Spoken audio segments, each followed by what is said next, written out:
So, sa Simulated Birth Rectification Act, ang SEBRA was enacted in March 29, 2019. Ngayon mo siyang valid and effective on March 29, 2019.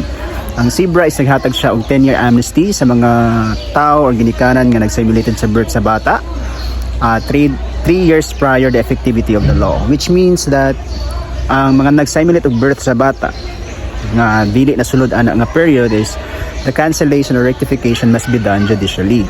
Ang nakakatsada ani mga moms and sirs is that dili na ka magbayad pa og abogado, you don't need to go to court para i-cancel ang birth certificate sa bata if you plan to proceed for adoption.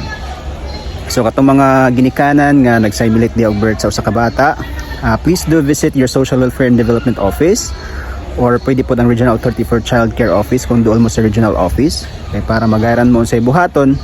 And ang atuang amnesty law is only effective for 10 years. So until March 2029 na lang siya taman. So karon is 2025, so pila na lang ka tuig ang nabilin.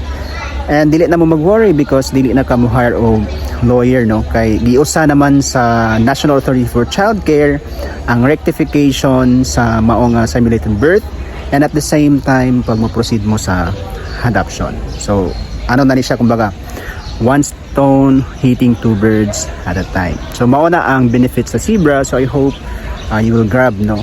And ang benepisyo pod ani is that if you are qualified beneficiary under SEBRA or eligible lugar mo sa SEBRA and nag-execute mo affidavit of admission, that admission cannot be used in any proceeding against you, be it in criminal, civil, or administrative.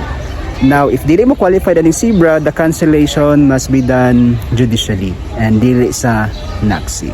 So that's it for today, mga moms and sir. This is a continuation of our video regarding sa adoption.